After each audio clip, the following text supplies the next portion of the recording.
Good afternoon, and please be seated.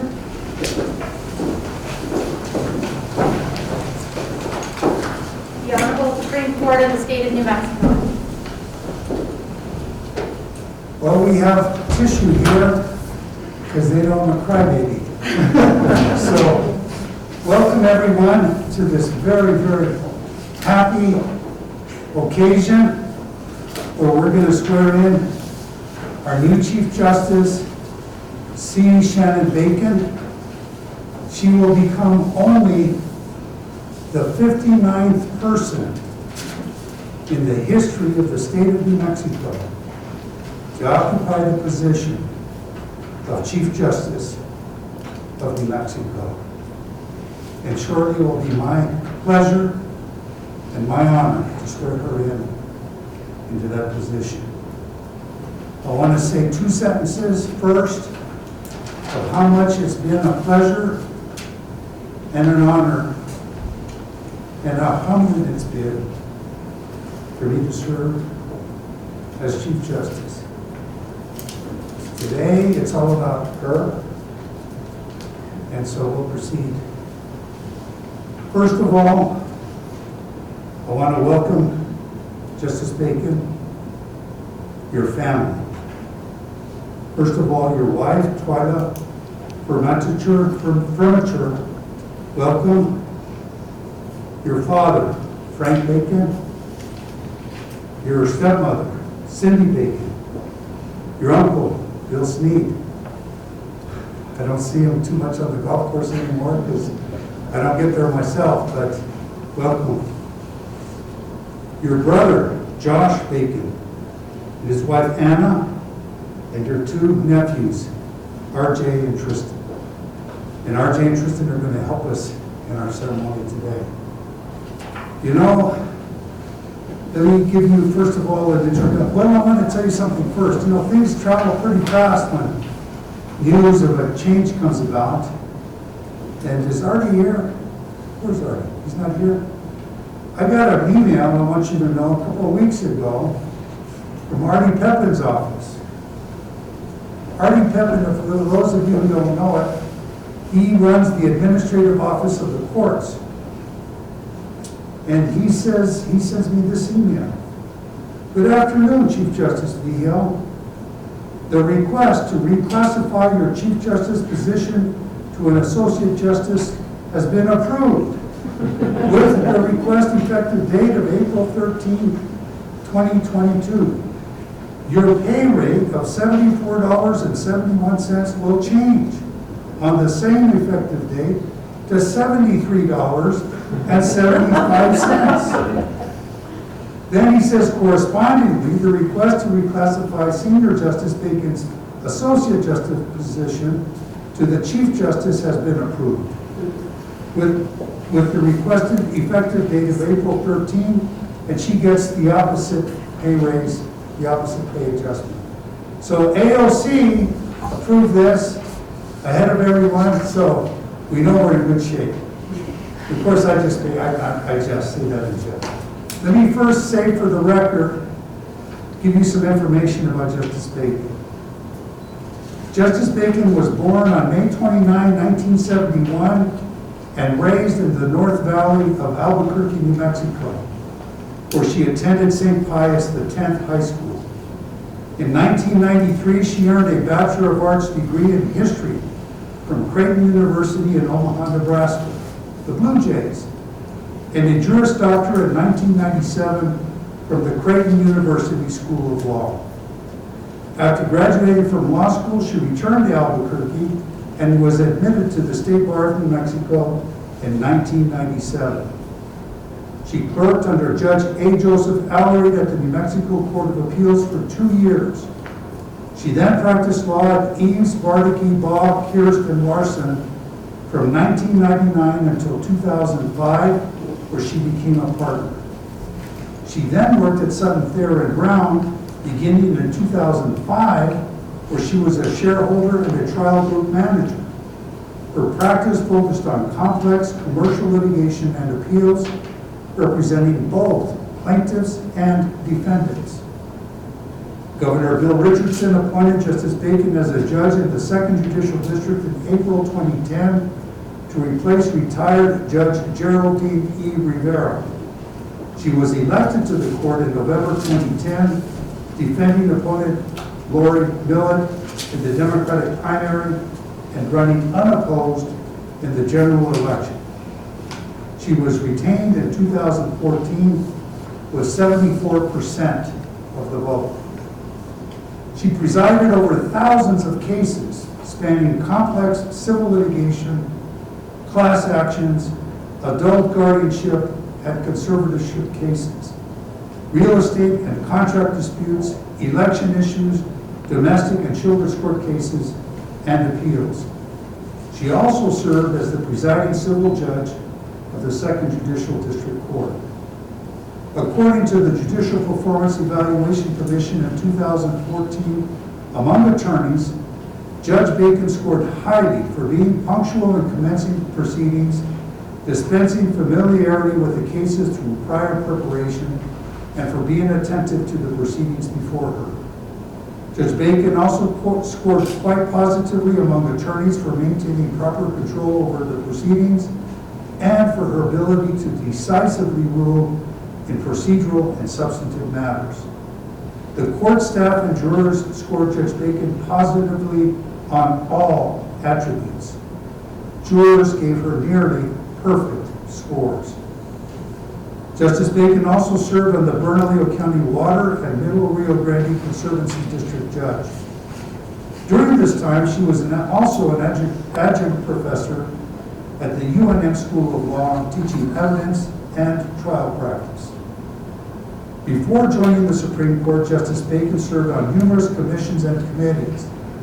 She served on the New Mexico Supreme Court Adult Guardianship and Conservatorship Steering Committee as chair, the Rules Committee, the Access to Justice Commission, the Bernalillo County Pro Bono Committee, co-chair, the Supreme Court Personnel Rules Committee, chair, the Supreme Court Rules of Evidence Committee, chair, the District and Metropolitan Judges Association, president, and served as the chair of the Supreme Court's Equity and Justice Commission's Steering Committee.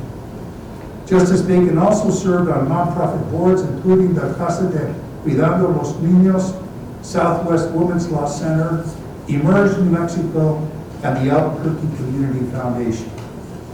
In December 2018, she was one of 14 applicants who applied for 2 appointed vacancies on the Supreme Court. On January 11, 2019, the Nonpartisan Judicial Nominating Commission submitted her name along with 6 others to fill the vacancies. On January 25, 2019, Governor Michelle Lujan Grisham announced her pick of Justice Bacon, to fill the vacancy left by the retirement of Justice Charles W. Daniels. She was sworn in on February 4th, 2019 on the heads of her nephews. Justice Bacon ran for re-election as Justice of the New Mexico Supreme Court on November 3, 2020, and won the general election at that time. Her current term ends December 31, 2026. Justice Bacon received a confidence score from Balloteam. She holds the captured seat on the New Mexico Supreme Court. So those of you that don't know, the original justices on the Supreme Court, each one of those justices, there's a seat named for the original justice. Justice Bacon served as chair of the Supreme Court's Emergency Response Team, famously keeping the judiciary safe during the pandemic. She continues to work on access to justice, guardianship, water courts, and the Commission on Equity and Justice. She enjoys yard work, hiking, and joining her family in hot air ballooning. Justice Bacon's family has joined us today, and welcome. To quote Justice Bacon in her last campaign, everything is better with Bacon. We're going to go in a little bit different order. I'll first call on Justice Thompson. Good afternoon, everybody, and Chief Justice Bacon, colleagues. thank you for the opportunity to speak with you and celebrate this wonderful occasion. Twyla, welcome. And RJ and Tristan, thank you for joining us today and helping out. We can tell you Justice Bacon is very proud of both of you two. I think it's a real honor to have you here today to talk about Justice Bacon and congratulate her. But I do think it is appropriate to thank our outgoing Chief Justice and say a couple remarks about Chief Justice Michael Vigil. He served during probably one of the more difficult times in the operation of our judicial system, and that was during the time of pandemic. The obstacles created by this pandemic were too numerous to name, and to keep my remarks brief, I won't summarize them. But I will summarize, I think, his main qualification and quality that allowed us to navigate through this as a court. And that qualification, I think, is best summarized as grace. Chief Justice Michael Vigil has grace in his goodwill towards his colleagues. He leads with purpose, but he allows us time to work on projects that are important to us. And each of us has those, and he has the grace to give us a space to do that. He shows grace both for the caring of his family and his mother, and we shared those experiences in the last 2 years. It's the grace of navigating the complexities of the work and interacting with the other branches of government. And most recently, this past legislative session, where I think it's not disputed that he completed a transformative achievement in our judiciary by obtaining needed salaries for our retention of judges, statutes to protect judges, bolstering our judicial system overall, assisting Justice Bacon in the areas of guardianship and family representation with Justice Zamora. Chief, you have worked under very difficult circumstances. You have worked to the benefit of others. You need to be acknowledged for that. I have very much appreciated my time working with you and having you as Chief. I prepared remarks, and one of the hardest points of my remarks is where to put the term congratulate. Because I wasn't sure I could congratulate someone on a new job and congratulate someone for leaving a job. But that's where we are. Congratulations on leaving and enjoying your life, not of leisure, but perhaps enjoying more time with your family. I very much thank you for your service. Congratulations, Justice Bacon, I think. I do believe, and I've known Justice Bacon for a long time. She's a colleague, she's a friend of mine. We worked together as trial court judges. I was in the first and she was in the second. And I don't think, quite frankly, there's someone more equipped for this job. I learned through our trial experience when we had telephone conversations about things like, well, we have a really crowded docket on these name change days. Why are there 50 people in the room, 100 people in the room? And it was during the time of Real ID. And you have thinkers and you have doers, and then you have both, and Justice Bacon is both. She recognizes the problem, figures out a solution, and then executes on it. And quite frankly, that's rare. But it's an important part of administering our courts. And I think Justice Bacon is very well equipped to do that. She has worked, I think, most recently on the eviction moratorium, the continued work on guardianships, which she started as a trial court judge and has followed that through her service in the Second Judicial. I know, Justice Bacon, your leadership will be guided by equity in our profession and access to justice And I very much value our work relationship and our friendship, and congratulations. Thank you, Chief. Thank you, Justice Thompson. Justice Vargas. Thank you, Chief. It's so wonderful to see so many people here who love Justice Bacon. We are so honored to have her on the court with us, and just seeing all of the people that she loves and who love her come here to celebrate her is really a special day. I also want to thank the Chief Justice Michael Vigil, for his service over the past 2 years. Justice Thompson's right, this was the hardest time any of us have spent in the judiciary. He led with courage, with grace, and he did not let anyone or anything deter him from his mission, which was to keep the courts open and safe. In regard to Justice Bacon, one of the things that I learned was that she makes everyone around her and everything around her better. And if she hasn't done that, she's working to do it. And you see that from the smaller things, including, when I started with the court a year ago, she was the person who made sure that I knew everything I needed to know, that I was looped in, that I could come to her and ask her the really embarrassing questions I might not want to ask someone else. She made it so easy for me to transition to this very difficult job, and I so appreciate that. But she makes life better for not only the people here today to celebrate her, but for all New Mexicans who have no idea what she does for them.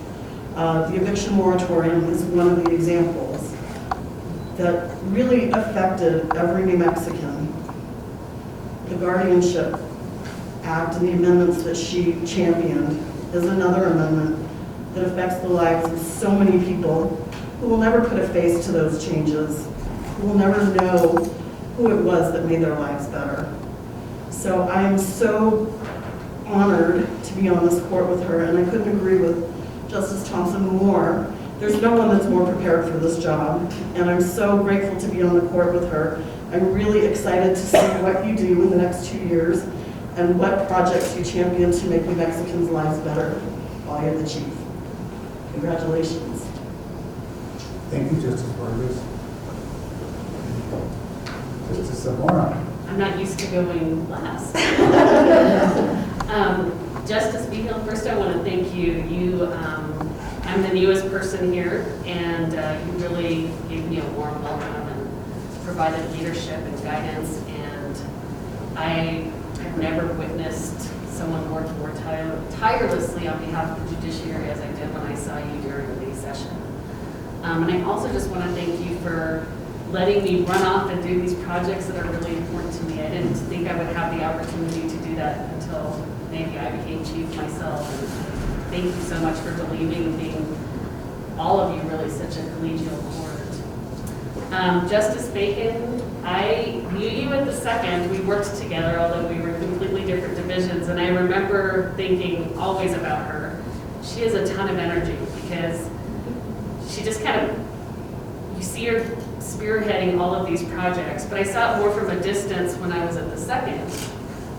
What I didn't know about you, and I started to learn it when we had coffee, I think it was in the summer of 2020 actually. I remember we were outside and masked, and we were just having a normal conversation. There were a lot of racial justice issues going on in our country at that time, and we were just talking about what other courts had done, and some had written letters, and some had other things, and she casually said about, maybe we should have a commission. I was like, yeah, that would be a great idea, thinking we're talking casually. And about 3 weeks later, she calls, she's like, we're starting this commission, you're on it, we're doing this. I was like, holy cow, that's amazing. I mean, people talk all the time, but she doesn't talk the talk, she walks the walk. And she genuinely believes that each and every person who ever walks through the courtroom should be treated fairly, should be treated justice, and she genuinely believes that judges should be expected to learn and understand about the differences between all of us. So I really admire that. Some things that other people haven't said, you have stellar credentials, no question. I mean, and you definitely do have you're the perfect fit for the job. But you're also kind, you have empathy for people, you you listen, and I know we don't say those things often, but you're a good, genuinely good person, and I want to tell you that as well, because I think that's important, and it's an important attribute for a judge. But I'm in awe of your energy, and I got to tell you, that blew me away with that coffee thing. I was like, she was not joking, and it's turned into this amazing commission that has already done so much. So I was honored to be able to work with you on that, and I'm really amazed by your talent and leadership. Thank you, Justice Moore. So I just want to say one thing in parting. The one thing that struck me almost immediately is all of a sudden when you become Chief Justice, people are being very deferential to you, very reverential and very respectful. It's not about you as a person. It's about the office that you hold. And I know Justice Bacon is not going to have any issues with that. As it's been said, she's probably one of the most, if not the most prepared person for this job, to do the job. But she will also take and accept the respect for the dignity of that office and let it be where it should be, which is with the office and not somewhere else where it shouldn't be. And I know she will do that. And I would say that to anyone taking that office. It's very easy to say, to start thinking, well, people start thinking that it's you. It's not you, it's the office. I can't think of, it's my honor to give it to you. So, anyway, let's get on with let's make it official. I can't tell you, it's been a long road, and I'm very, very happy. So let's go down and do this.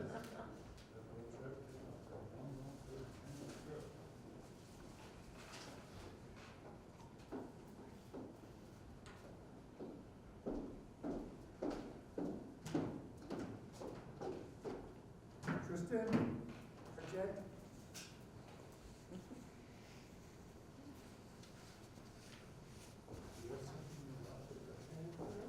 Okay. You guys have grown up since I saw you get sworn in with her before. Come on over here. And if you would, please, raise your right hand and repeat after me. You, the boys don't have to. I, Shannon Bacon, I, Shannon Bacon, do solemnly affirm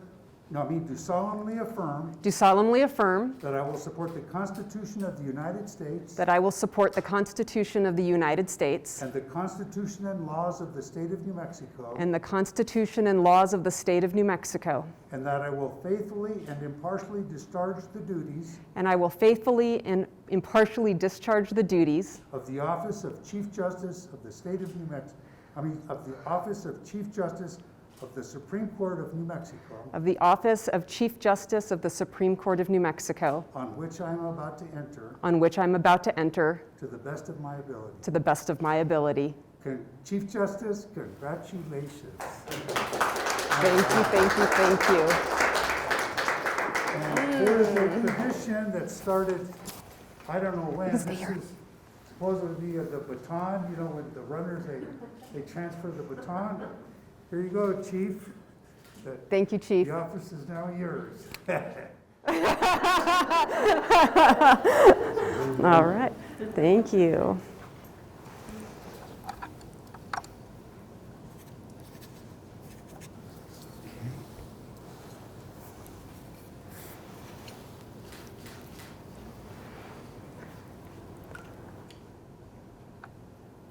Okay. All right. You guys can go sit down. Thanks, guys. I guess we switch chairs. Yes.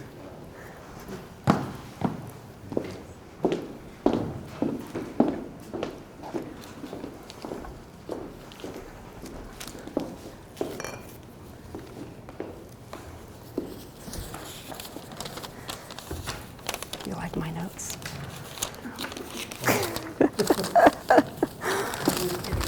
Yeah, my notes aren't as nicely typed as Justice Thompson's are. But before I say a few words, it's my turn to thank outgoing Chief Justice Vigil for all of his efforts over the last 2 years. It is truly appreciated. I'm grateful for everything you've done. I'm really grateful for the partnership we've developed as we've moved forward over the last few years. And I got you a token of my appreciation that is for you, for your office. Thank you so much. You can open it up.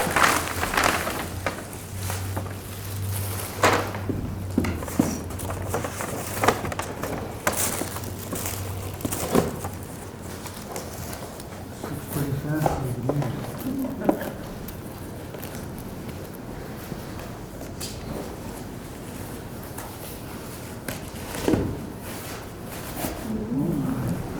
There it is. Thank you. All right. Thank you, Justice. You're Thank welcome. You so much. Thank you. Sorry. Thank you, Chief. It'll take a while. So today is an honor, and it's really humbling because I have some sense of how challenging the job of Chief Justice can be. I've watched many Chief Justices before me and how hard they work and how gray their hair turns and many of the complicated issues that have to be addressed, both internally and externally. But I'm really excited about the future of the judiciary. We are being very thoughtful, creative, and innovative about how we serve the people of New Mexico. And that service is related to what's above our heads here in the Supreme Court, dedicated to the administration of equal justice under law. And that's my touchstone. I know it is the touchstone of my colleagues in everything that we do. And this work of innovation and creativity will continue because of the hard work of the judiciary statewide, which I am eminently grateful for. My colleagues talked about some of the projects that I've worked on over the course of my career.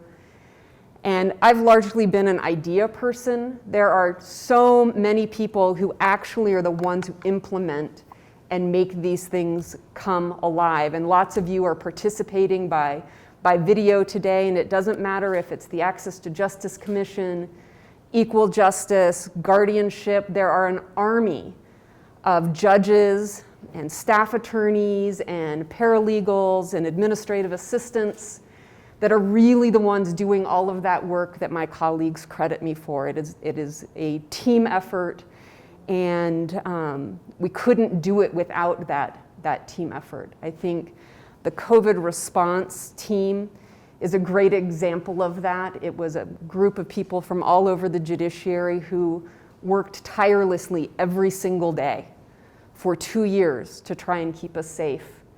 And they're all behind the scenes and doing it without much thanks at all,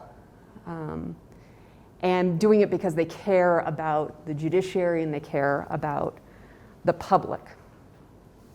So I look forward to continuing to work with all of you that I've worked with before, the entire judiciary, as well as the state bar and our justice partners, as we move into a new era. Hopefully we can call it the post-COVID era eventually.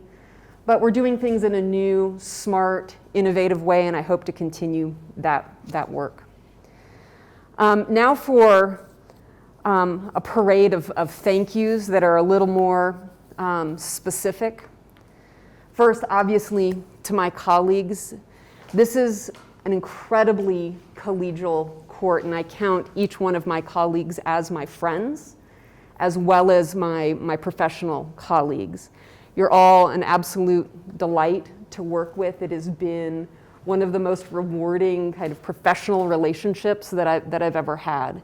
And I have lifelong friends sitting on the bench with me, which is also a really nice bonus in your work life, to actually be friends with the people that you work with. I also want to thank my law clerks, Lionel Betch and Selena Baca. They keep things moving in chambers. They work really, really hard, and they're delightful to have in my office. I also want to thank our fabulous support staff, Tammy Mitchell, Stephanie Woods, Clarissa Alvarez, and Keith. I want to thank Liz Garcia and the clerk's office and everyone in the clerk's office that actually get the written word out the door, and that's so critical to what we do. I want to thank Carlos and his team, Ted and his team, staff counsel, all of the paralegals, the most detail-oriented people I've ever worked with in my life. They're fabulous. Our library. We have the most beautiful library I've ever been in, and it is so well cared for by the staff of the library. And I also want to thank the administrative office of the courts. That is an army of people who work on all of the initiatives that we come up with, whether it's the Supreme Court or coming from district court judges, budget, HR, all of those complicated issues. And without the administrative office of the courts, we couldn't do the administrative arm of our work. Next, I want to turn to my family, who was introduced earlier. I want to say thank you to my parents, Frank and Cindy. Thank you for being here today. Thank you for always supporting me. Thank you to my uncle, Bill Sneed, who has not just been my uncle, but he's always been my professional mentor. And I'm delighted that you can be here today. Thank you to my brother and my sister-in-law, Josh and Anna. And also thank you to RJ and Tristan for being here today, who many of you know as the Bacon Bits. This is the second time I've taken an oath of office with the boys, as we've referred to them, because they're the future of New Mexico. And we need to be looking towards the future, so it's my honor and privilege to take my oath on two of the most important people in my life, and who I can't wait to see grow up and do things as they turn into grown-ups. And then finally, to my wife, Twyla, I couldn't do everything I do without your unwavering support and all of the crazy things that I've done professionally over the years, letting me run for office more than once. That's kind of a miracle. I think my colleagues understand that from their families as well, like, what, you're gonna do this again? Without your unwavering support and love, none of this would be possible. So thank you, everyone, for being here in the courtroom today. Thank you to everyone in the cyber world out there. And I look forward to working with all of the judges and judicial staff throughout the state in the coming 2 years. Thank you.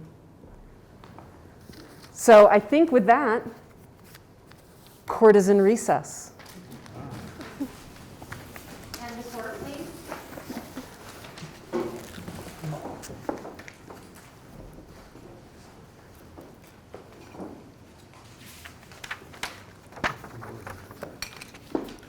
You after me.